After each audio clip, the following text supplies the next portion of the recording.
we're going to go over the 10 strikes. Later on, this is going to become our first form. The 10 strikes are very simple. Put our hand on our chest and our stick on our shoulder. We bend our knees in our fighting position. We should put our stick foot forward. Stick foot forward, weapon foot forward, because the first strike is a strike to the head. And it swings all the way through. So go ahead. 1, boom. Now, I'm going to switch feet and do 2. The reason why I switch legs is this. If I swing a number 1, and this foot is forward, and I swing all the way through, there is a chance that I kneecap myself. That's no good. I know it sounds like, oh, that's ridiculous. But if this was a sharp blade, you wouldn't even want to take that chance. And the idea of arnis is that it is training you in motion that can later be used for a blade. All of these hits are cuts. So you do not want to have that leg out there, take the chance of cutting yourself. So number 1, that stick is out, or that leg is out. When I switch, I just switch feet, and I cut across. So that's 1 and 2. 1, 2.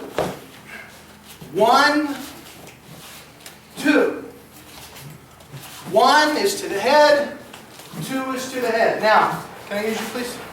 You'll stand just like this. When I say it is to the head, that's my angle. Oh, I would never hit you. That's my angle. It's really the crease. I'm going to show in the video. It's really the crease at where the neck parts. This is like an arrow pointed. That's where I'm aiming here. If I go a little high and catch his cranium, that's fine. If I go a little low and catch the clavicle or the shoulder, any one of those, that's fine too. The idea is this is an angle of attack. The angle of attack is 45 degrees. 45 degrees. That is 1, 2. The next angle is 3, 4. Now you notice on 3 and 4, it's still a forehand and a backhand strike.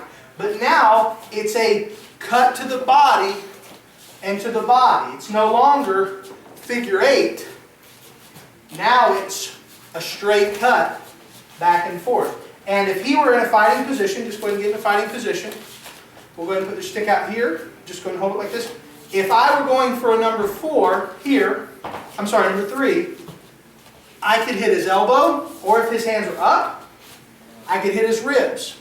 The angle doesn't change. What changes is what's there. If I'm going for the elbow or for the ribs. So on 4 or 3, 4, the angle is always going to be the same. Thank you. Appreciate it.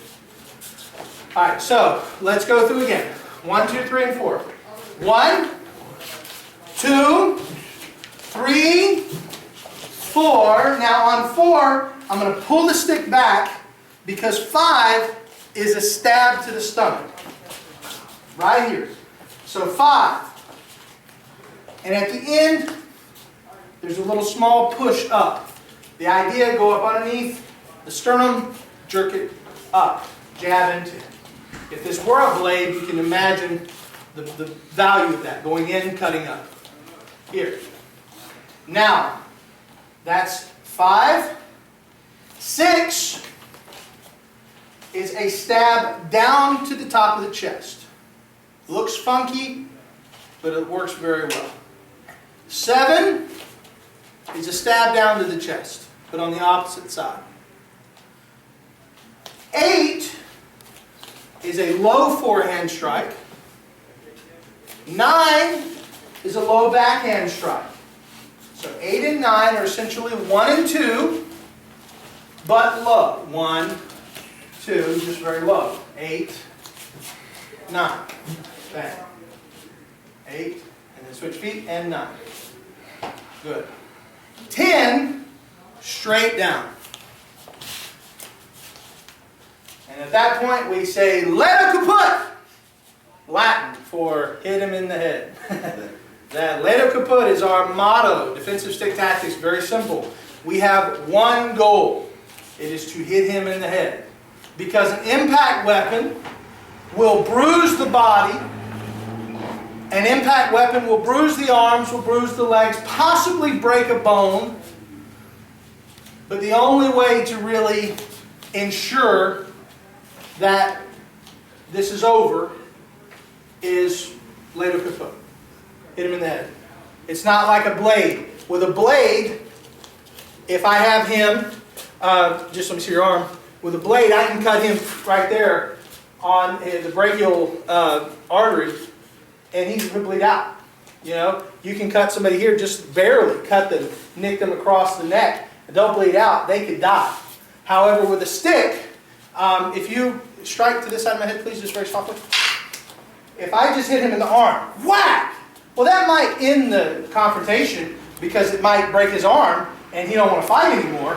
But if he's really, really intent on killing me, if he's really, really intent on damaging me, and he's a strong guy, if he's coming in with this and all I do is bang, hit him in the arm, well, he's out an arm and he's out a stick, but I still got to fight him.